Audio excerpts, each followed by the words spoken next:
o papa nti awurade ye no wotene enti na o cheche ne bone ye fo kwan ma brase fo na ntetene ne mu o ma brase fo sua na kwan awurade atempo nyina ya do ne nokore ama wona wodi na pam na dance sem so awurade wodi nti fa me bone free me edo so pi onipa bia wo soro awurade no oba kire ne kwan ho mfa so me kra betena papa mu na sefo anya asase atena so awurade ni tirim asem kire wona wo soro no o ma hunu na pam no mu mane patampa mo blomfo ye da wase se ye dwumadie ya hase no waso ye mu akora ye abeduru ene dey fiade Kristo ona waye obatan na asenka odin da empa boyi hu nsanka ye nyina kire se eye wawurade wo pe ene utumi ne onkonkronum na anam kasa ye ena unam wakuwa Jacob bechi ne mpanyi force shempa boyi isi ho ye nyankopon enu nti ye sha ase odudum utumi no ahoodin akora ye abuichidom abeduru ene dey fiade obatampa de waya amaye no sombu nti se ano ase ani etiafo Kristo bejo na aseda amen ye da wase ni ezufre wa oso ye kase se behu ye mobo famfo ne mratudie nyina che ne kae so ado etie isan se okan Israel no wa ne aduana miensa se wani mu no otiasfo bi ni bem Kristo kae na ye ba wani mu yi boni bi ayaye no obulu fo fa che ye da amen yehu e pa to fa boni che da amen ne bre waso ai boni nkotosre ne na anamo ayetu wo babo mu ma de nyina ni mu aye ne nsi yie asafo awurade efiri enenso babo obi tu ni kresi wo se odi beba wani mu botaye bi esi obi ani so no oyemafo yema ne da amen botaye nso esi empabo eti no awurade ma enye nkunyimdie nefa ka eneso aboni nyina tugu nefa yi musuo na ensan firi yeso na ma nkunyimdie nwie paye mayen nefa woso nhira be hira yen ye ma ye fra ka aso nhye wani munyam se awurade ne yedi ne ye Kristo ye ma yen da amen e ma bonsam kwan da bia lata Jesus sansa wona wotumi tifo tumi ni di mayen e be koma yen ye pabo e be ko na wie ye no na dia ka nyina eye adansidie ne e ka hye wani munyam se oni yedi ne ye ene de nso onkonkoro bedi hini wa asafu yi mu bedi hini wa mpaabo yi mu bedi hini wa edwumadie mu ne ka bonsum anim ne mo ahoɔden ma yie mu adwuma ye befiri a ye bɛkɔ no ne ye nhyira ne asomdwie ne ye hyewa no munyam onipa ntimi mfa ne panye biribi ji sɛ ɔde firi soro ama no ti ma ɔtumi ne ma yie mu adwuma ye hyewa no munyam ɛwɔ dɔba Yesu dim ɛnyɛ hɔ ma yɛn daa amen.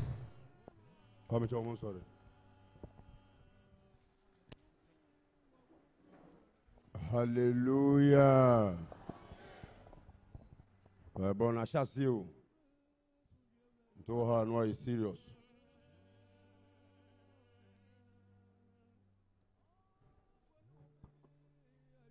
We are going to catch the Israel for say, and my money, Muslim and Sopano, Efremoso. Abrabo ya iwu musa no emusem do so pa o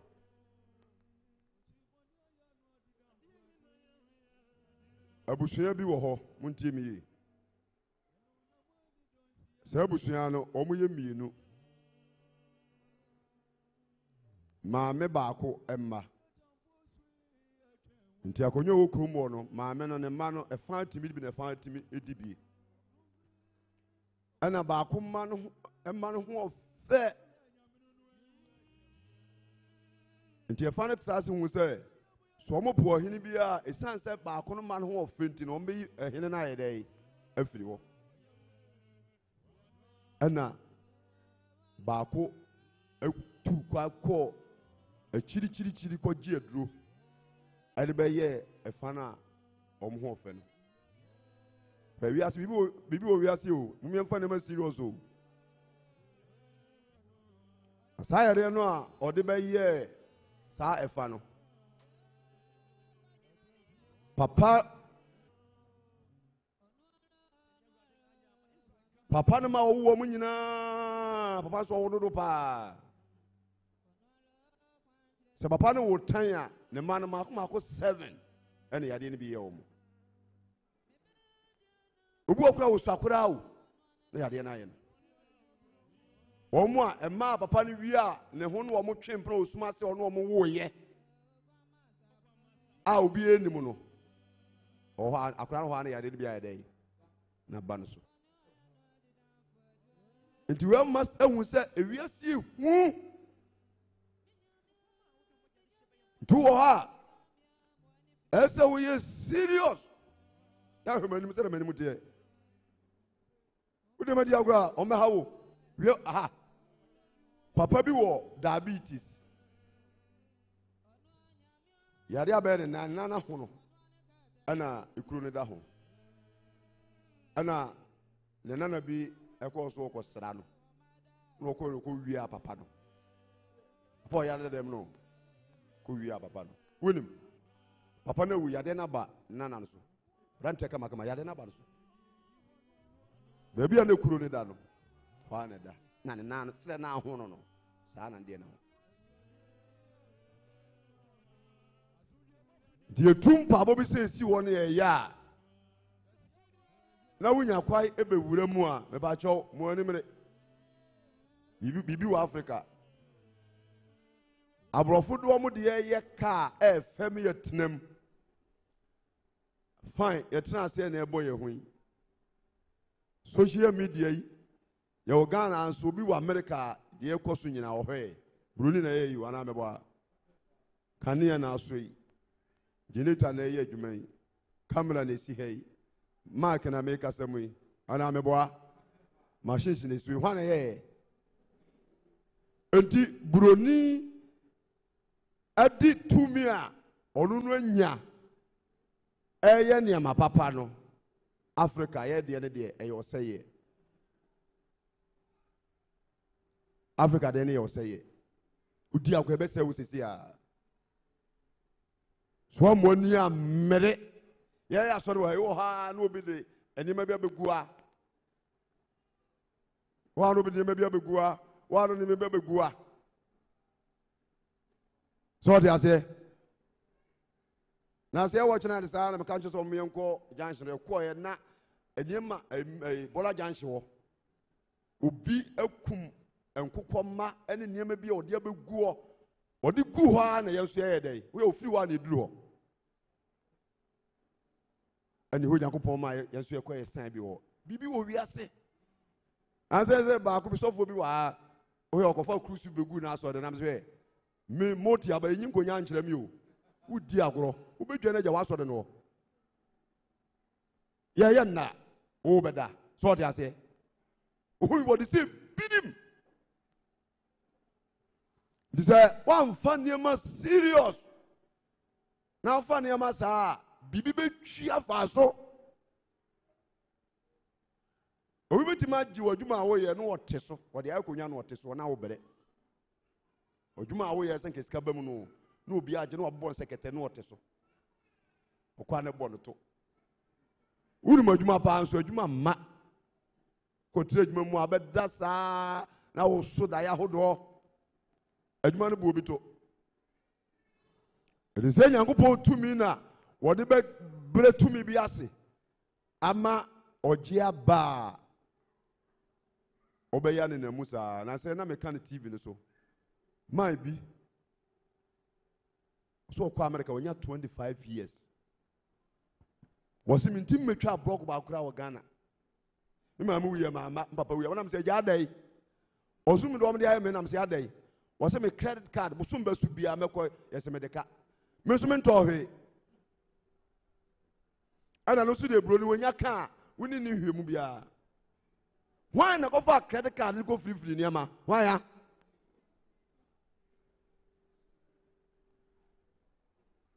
and wo bre sa and wo bre tugu was one bro ko ntimi ntwa bi enti tumi bi wo wiase tumi bi wo Africa na dwuma ya ne se ese ni pa brabo se woni amene mpa bo no hwe ohun ya ne ma be hawa dwene nti se wo be wura mu a ma woni mmere so be bom paye no Nyankopon afadifo no so na se bibisi kwaya we yet a different being a bompire na and near my eye. Hallelujah. A mamma Yame. A mamma someone a day. Musrunya many young people whom Elbewa, when you bay, bay and when you one, I could obey you. One or could obey you, bayina, and wabetna. Marukuta Megasa. If you know, if you know, at the Bumutino. India, the Diana Trazo. India, hey, Meboa. Brazilian, and I did him. Huh? Monka Benga Home. Italian hair. There be a pretty catch them all. Nipana Okoto, the Milbogut is on home and letting him. India for Grade, a swarm of fashion you ha, or me and a fiafi. And the Sa, a busma fashion drew ha. And a ma, a woman near, Nipper woman, you go bomb with Sakola, a good bosom and nim. No me a fashion in every year. Company na ko to nwi no aye ho adwuma de abama wo akoto de good tree so nti obi amane o mo India no na wo wato ne Ghana na wo de ayere na de asoa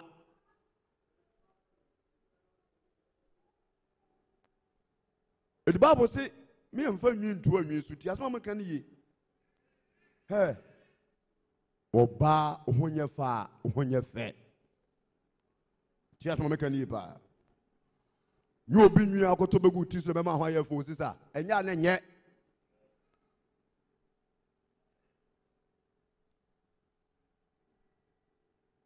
Na samini ke bi hia. Bono ni se prepare dam se kurase ni. On se kromufo hie o mani wo ba ye nche wo ko hie bi on. Woni befra. Wo ba ye nche. And order my book, master for bonus prepare. I'm one put you any before. Ukura unyale pipe premier, Hunyan torso. Unanti a cranyan sign. Or did you cross one day? Nina, if you cross a bar, a limit you, a crossy cannon, another, a cross at the first, no, a piano ho. Tell me up a D, no measurement. Nipa abakumasi demand aduantomo demand na wundimi nkai bo to was me me kokora assembly ma me ahwie metra me kom ne me mfa mukumasi no kokora omo mutimi tintimi ye no ene timi tenae so what you say nti se wan hweye ye bompa ye esufe nyankopon obia obehwe ho ye bia no bibia onu obi ko twempena Bemana catch was semi war yere. Bemua or soup or catch was semi war yere. Not just so bunny yere. Until wo obey you so quack.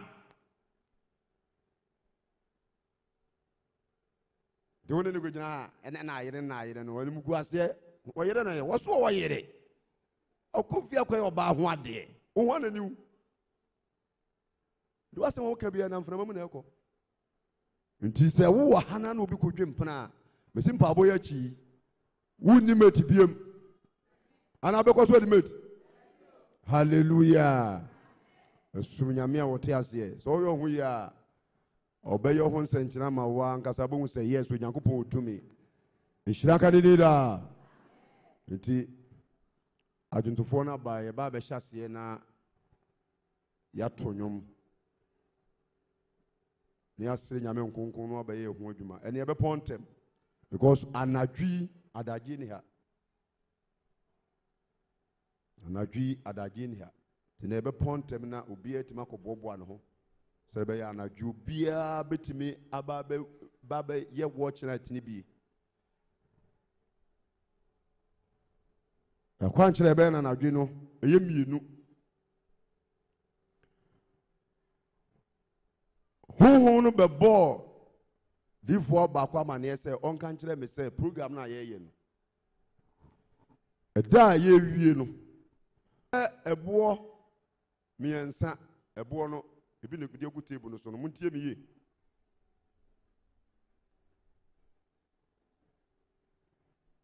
bia mpebo miensa ebo a na kase ti sei maka cheme se abo ne gu ho no ye de ba be politank no enan ene obi ankofa bi ebi abenya bi afiri bia de wa wasem nti ebe pa abo bi sei miensa nti wo de abo no ba ye nya mompa ye ngusu no ade bia wabrabom eye nkugu a wonim se hawo no dika abo hompa ye egu ebo no so tiemie ewiase obia wade a ha no na brabom ukok kwam despot wa obenya semu aka kire wo a saade no ha no diade bia hawo a emma wunya ni je wasetena mu na mu no dika abo hompa ye egu bo no miensa so ntia wo chena tini wie ni ebepon a mpanifo de ngosra begu abo ni nyina so na ya bompa ye twato bofo no kache odifo no se yentwa mena ni ewie a yemfa sa abo ni nyina ngum ni enkata so ni emompa ye na do be ye setie no onyam ebesie ni nkugu bo nsema Yesu Kristo ti se de abo no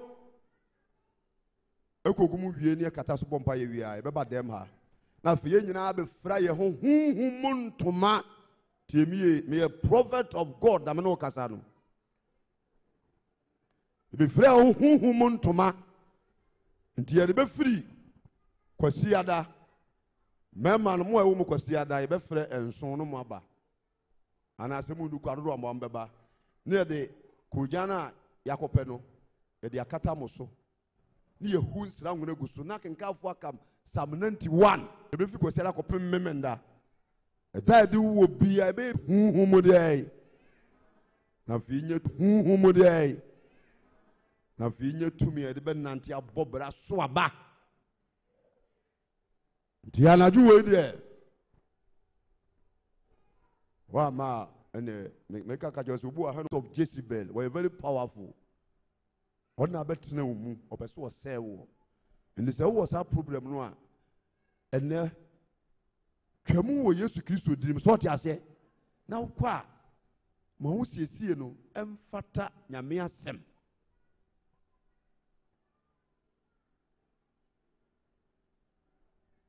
wonso onyankopɔ de abɔfo bi ekɔbo nsɛm gem ana amonte abɔfo bi kɔbo nsɛm gem nya bibia wo eye ma bi ntra omba ye adwuma bi wasase so mo ye adwuma ni nyina wie no hwesere ma bi tuosie huri huri sɛ de anantuosi di akwada no fosi wo mo se kai ye de ho bagim mo dane nipa ma de dai warware bi bombo adwuma ni nyina wie na o me o ma dwen sɛ almost had to turn it back to heaven.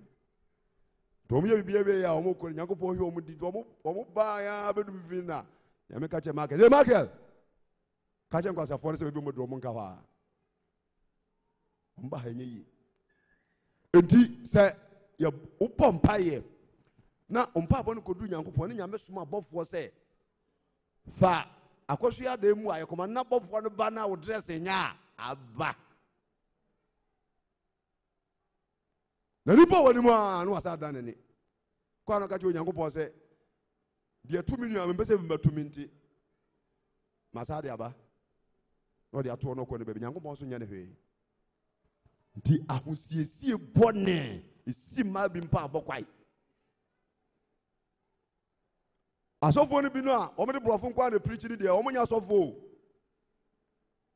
dana me ka che nkofo sɛ Christmas churches no eye demons ana de baaye eye hintasem anu na abese nyamesom Christmas churches no na abese nyamesom eye demonic worshippers nti na o ma sofo ntimi preach bone no wa ko bibia so me ka opa aka kire me da be na ya brofo no ya na me kure mi esku ache charismatic church pastor be na o preach bone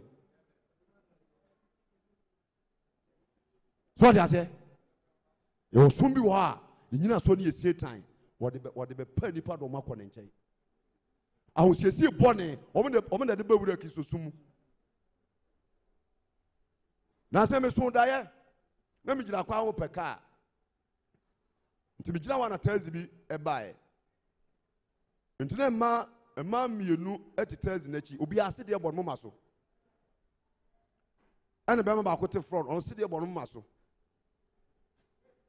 And to be Jan and Busa, that one say, I don't know, moment to come we see the bomb mass, one almost say, or master or mocono, or my chance for the other. And I'm smoking for the bay, and what boss so they can see BD or Ghana. Now, sorry, I get to. I'm saying, hey, naturally say, to me, be a hassy. Hey, transaction your bonnet. What a frap no, a mamma frap on dying. Mamma didn't die. Mamma dear Danifa, and a mad double. No, I can't say, when I catch it all. You wouldn't young upon say, Tim, you wouldn't young upon say, Israel for may you move free. Mizim Bema in flower in Tuma. O Mommy Sadi in ye, Minyanko Pong, Machi Watie. Where you smoke your jump? Where you smoke your jump? Was will be a best Sabiano or ye Minyanko, why Minyanko Pong, Media? Machi Watie. Well, your sister, oh, you saw ye, General, not Johnson in Colony. Eso Johnson aya here. Gina ona Johnson en konani. On be me nipa tu. Nipa bi atu Nyankopon mra. America ya ye kai. Nansen ya ya bonsa nansen ya bonsa be wura krom ho a. Omo se nyame asem no. Omo start ma be ye security adwuma wa America no kwan che bi asa o. Kane na America oba nko soja, oba nko prosi. Adwuma bia ehye trouser bia no mo ba anya bi nto mo fum nyame akwai no no mpe se wiase nyina fum no e no mo de sa nema we nyina ba nto ba wote ha so be se Nyankopon tie wo mpa ba ye kura before ma de nyame ama ye kaba nyame ama ye street nyame ama ya bomu ana meboa eno asa ama ye duku kama Nyankopon nye odebi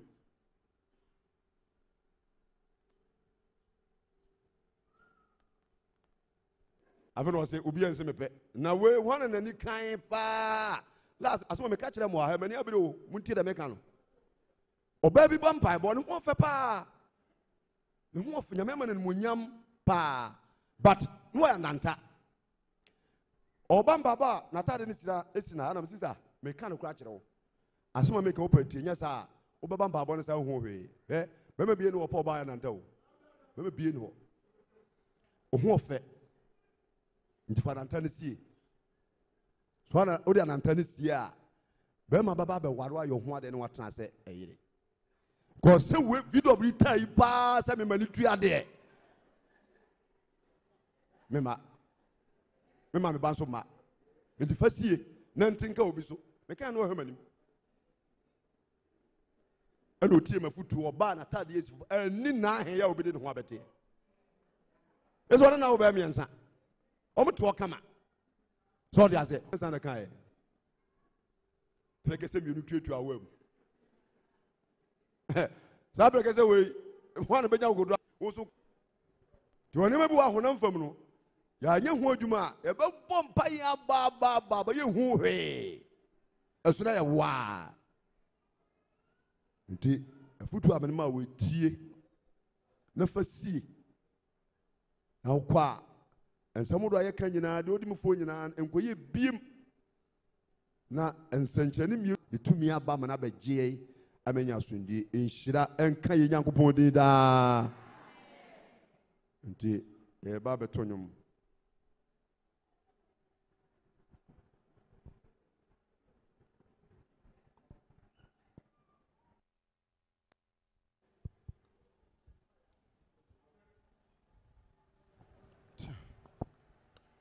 Sabri Ambrasium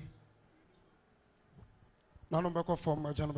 You are one as you are.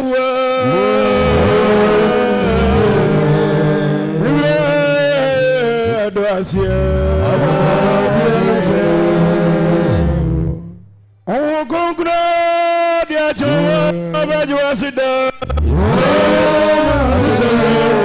I never your doors were. Again, and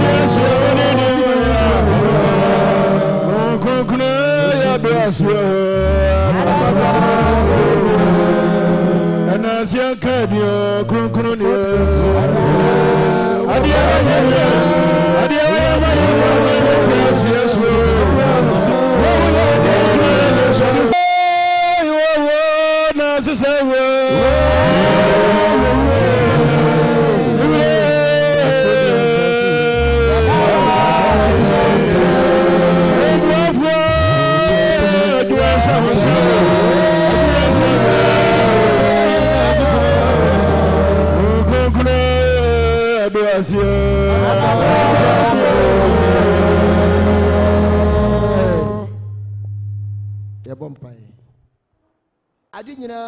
for na sinke odinda.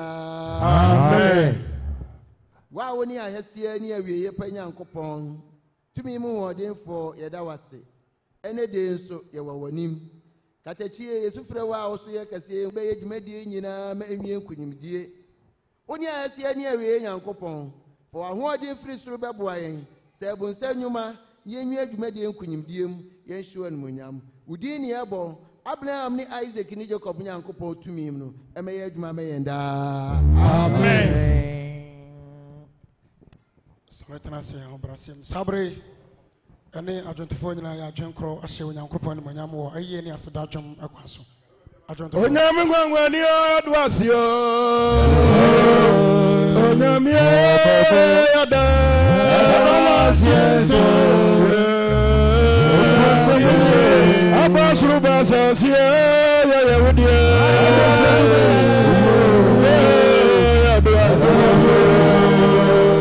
Edima fukasi adwasio. Onyame ya dawa. Adwasio. Amenya bani mo Yesu.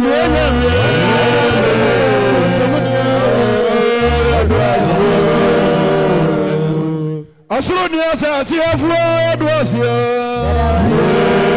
Ogwe afro pa ada.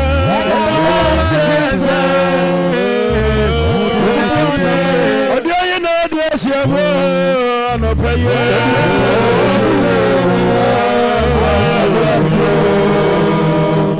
Amayangu ya bani mo adwasio. Onyame ya dawa.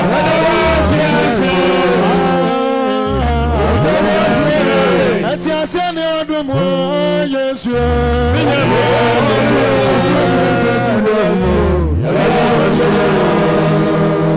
Asido na sesewe. Asido.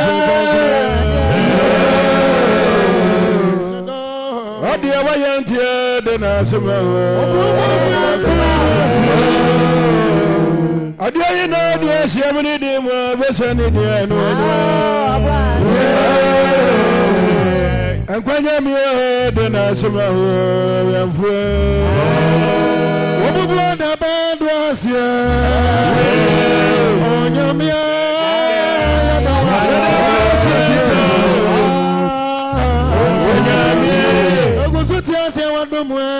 Yesu.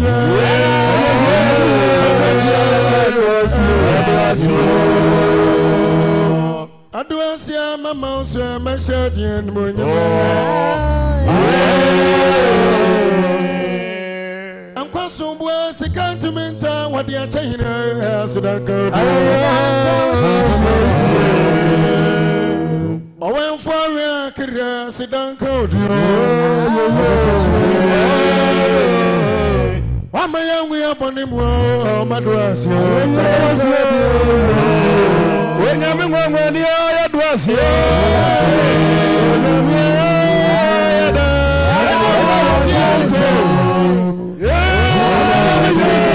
Abasuru basasia ya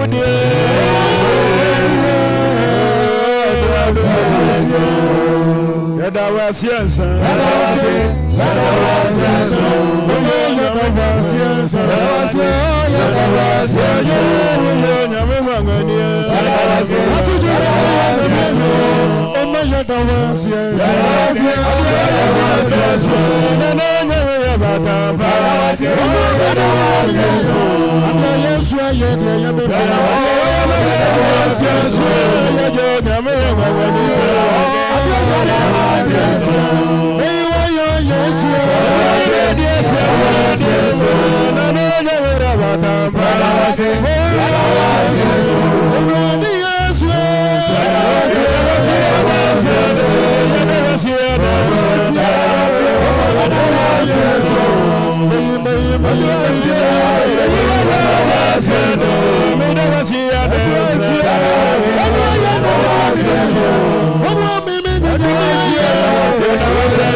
Me bafo me doasie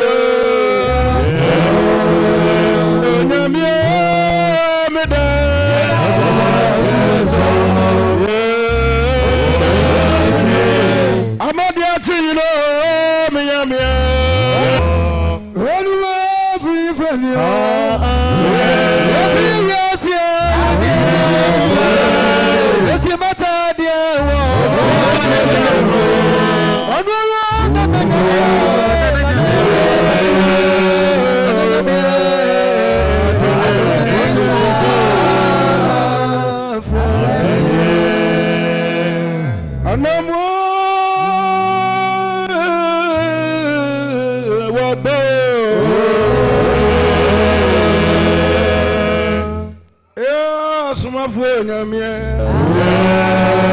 Nyame Mayajuma Yoda.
Soletine.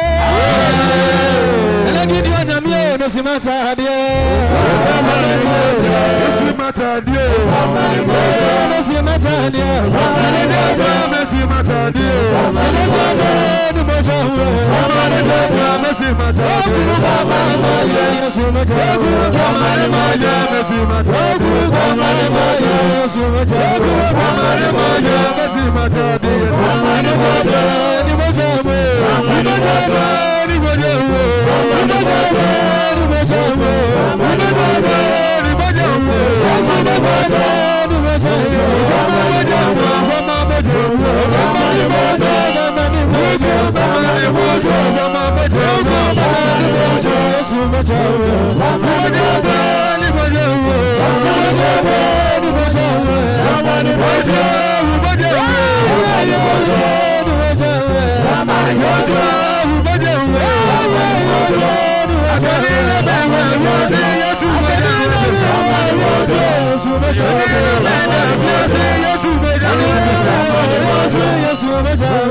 No mojawe. No simata die.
No simata die.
Asida Savradia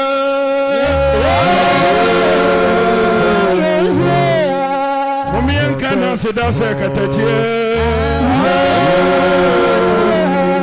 Odiana Dia Siamuni Dima Yawramania Bianti Mushabiano What do you Baba Tia for Jameson?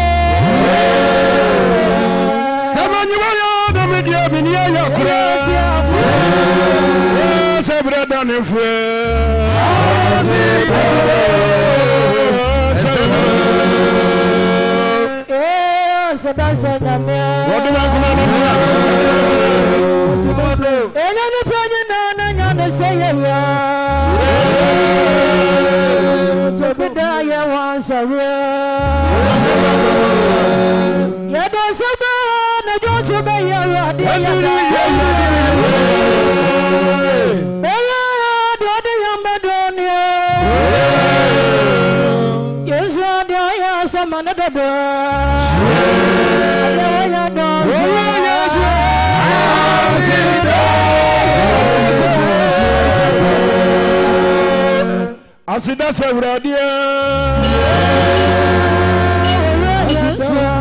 Adia ya brother tias Yakoda ya ni adaya Yene ya na nyame kwa mu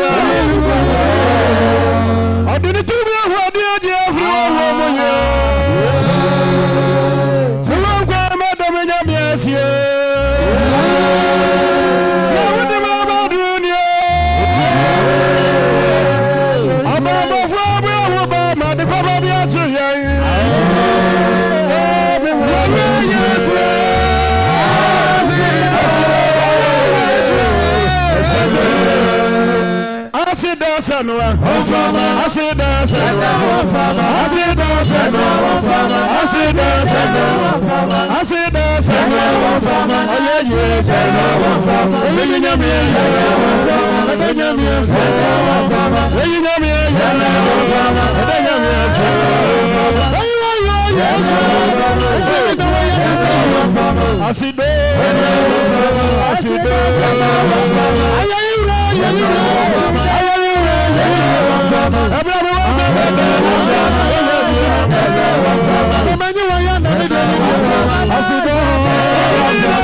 Mesa ye ye.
Mesa ye.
Wasura. Dogo punya mi ya dawasio.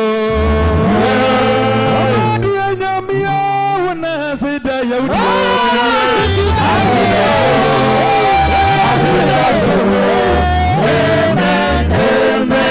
Mama yankai kani na mi wo wiase na mi yo joma moni na mi ni zo tu fo nyankopon ya yimfo hine no na mama yankai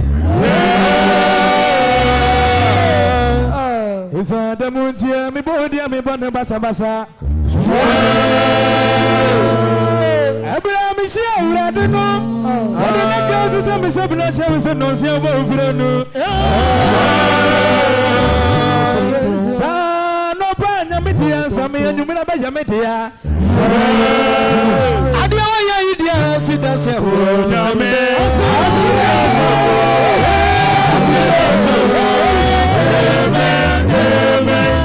Adame manu akufuni enu otemufo ni adifo ni konsefo ni openene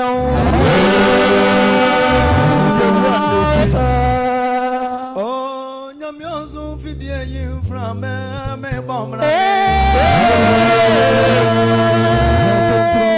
o nyamyozo fidie yi from ye jina ma bo ya di ko to ko ya titi ne sa homo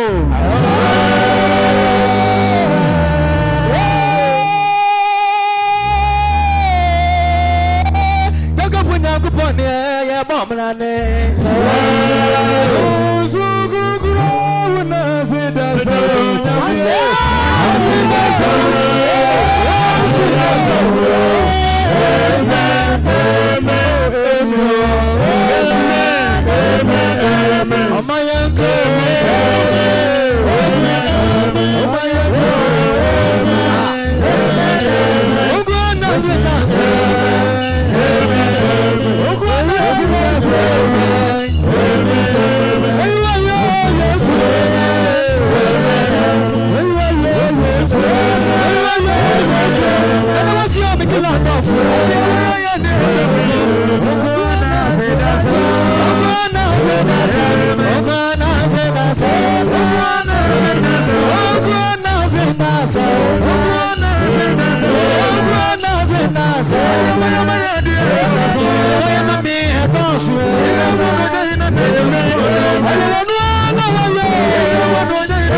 Amen.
ni baby bi emu ya bi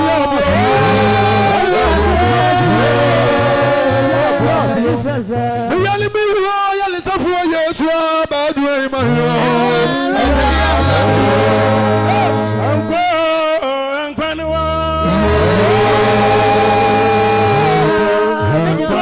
ya ja wasro anko no anko dia se na anko ni jambi ami ko ye ma sa ma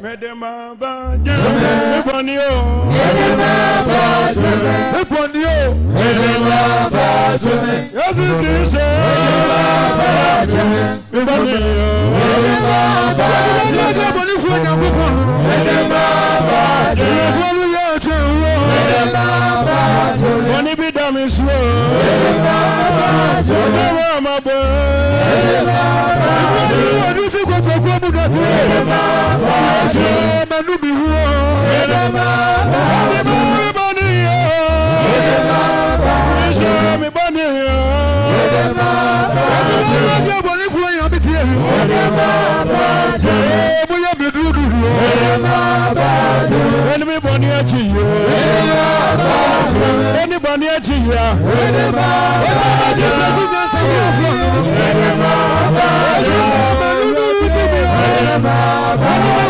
Sabayo, Education, you memo, Jack, my boy, Jack, one concert you, that's not everybody, everybody,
Yeah.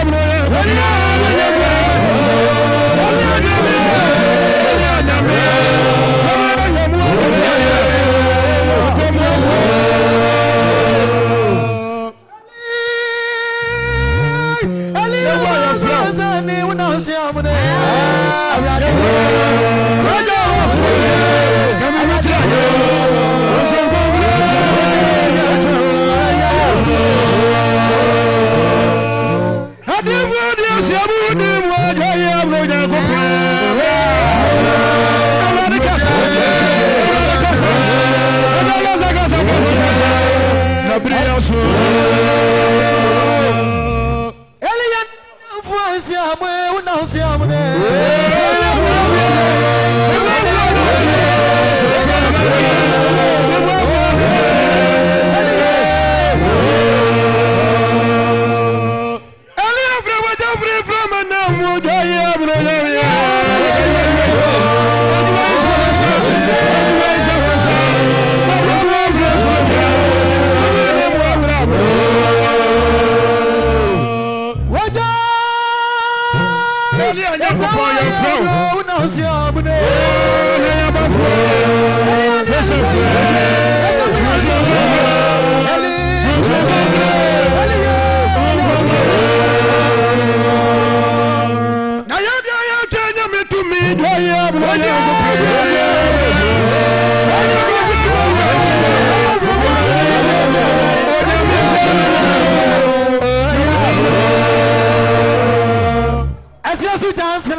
Go,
I'm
I'm